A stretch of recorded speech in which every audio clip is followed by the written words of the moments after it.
Olá, aqui quem fala é Carmen, a professora de Sociologia. Essa é a aula 2 de Sociologia 3 do IFMS Campos Dourados. E hoje é dia 14 de fevereiro de 2022. Faremos algumas reflexões sobre o trabalho. Bem, você conhece a etimologia, ou seja, a origem da palavra trabalho? Vou te contar. Tripalium, do latim tri, três, e palos, pau. Literalmente quer dizer três paus.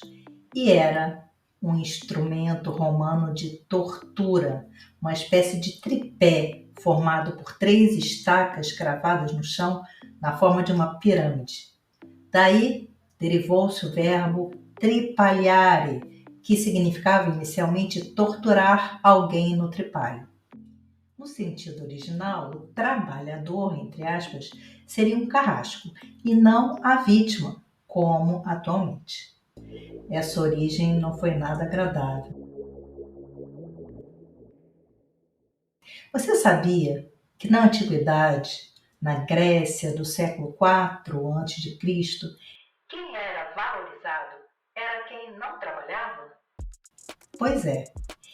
E quem trabalhava então? Aqueles que teriam sido escravizados quando perdiam as guerras. Vamos dar agora um salto na história. Você se lembra do feudalismo? Vamos nos situar. Europa, Idade Média, entre os séculos 3 e 19, se você considerar a Revolução Industrial como o término do sistema feudal, ok? Embora o processo de transição tenha sido bem longo. Nem os senhores feudais, nem os membros do clero, ou seja, da igreja, trabalhavam. Quem trabalhava eram os camponeses. No entanto, atenção, eles não eram escravos. Como assim? É que existia uma relação de troca em que os camponeses recebiam um pedaço de terra para produzir para eles mesmos e suas famílias, além de trabalhar para o senhor feudal. E qual era, então, a diferença entre o camponês do sistema feudal, que ocorreu durante a Idade Média, e o trabalho escravo? Say what? Agora presta bastante atenção. Na escravidão, o próprio escravo é uma propriedade. Então, por isso que se comprava e vendiam escravos. O escravo é uma propriedade. Algo inaceitável, ou pelo menos deveria ser para nós hoje. Mas por quê?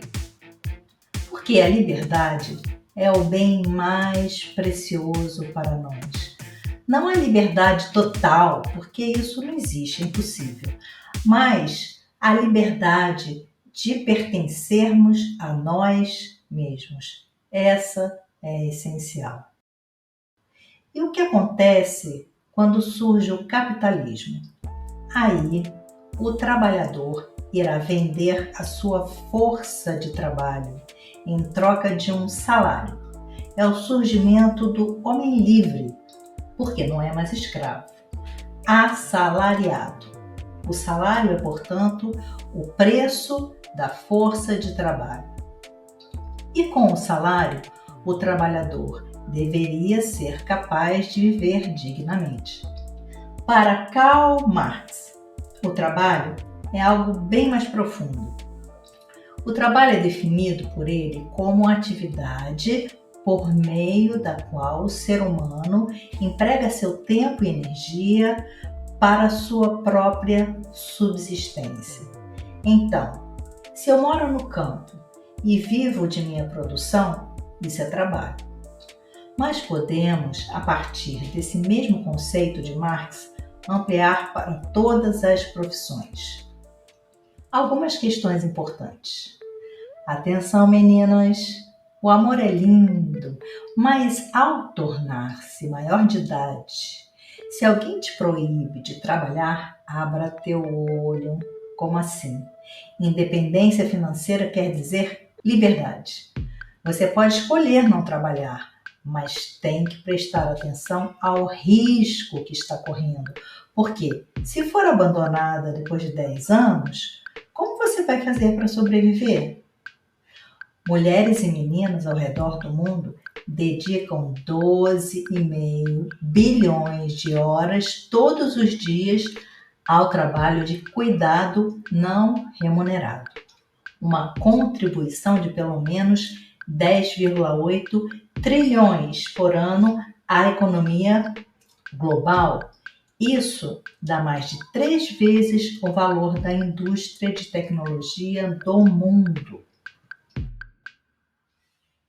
O cuidado materno é reconhecido como trabalho e contará tempo para aposentadoria na Argentina.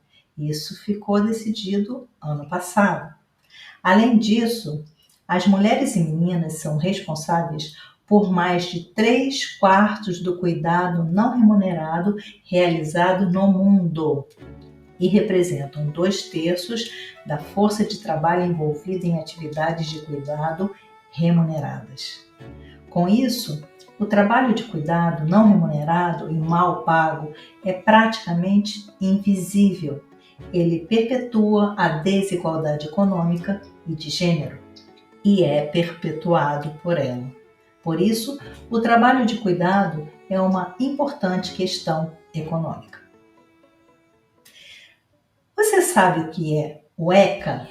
É o Estatuto da Criança e do Adolescente. Sobre trabalho infantil segundo o ECA. Segundo o ECA e a legislação brasileira, é vedada, ou seja, proibida, a contratação de menores de 14 anos de idade. Adolescentes entre 14 e 17 anos podem trabalhar, desde que tenham sua carteira assinada e trabalhem em uma categoria de registro especial, a de menor aprendiz, na qual eles possam aprender um ofício e trabalhar por meio período, para que não haja prejuízo dos estudos. Eles também devem estar matriculados e frequentando a escola e não podem desenvolver atividades de risco, atividades degradantes e trabalho noturno. Pessoal, na Constituição é dever, tá? Presta atenção. Artigo 4. É dever da família, da comunidade, da sociedade em geral, do poder público, assegurar com absoluta prioridade a efetivação dos direitos referentes à vida, à saúde, à alimentação, à educação, ao esporte, ao lazer, à profissionalização, à cultura, à dignidade, ao respeito, à liberdade e à convivência familiar e comunitária. Agora nós vamos falar de um conceito contemporâneo, o da uberização do trabalho. Você já ouviu falar? Tudo começou com a Uber, uma plataforma para motoristas por aplicativos. Esse tipo de serviço acabou se estendendo para outros tipos de serviços, como entrega de comida, por exemplo. Um profissional uberizado chega a trabalhar 14 horas por dia e no final de anos de parceria com a plataforma não terá direito a férias, 13º, descanso semanal remunerado, licença maternidade ou qualquer outro direito trabalhista.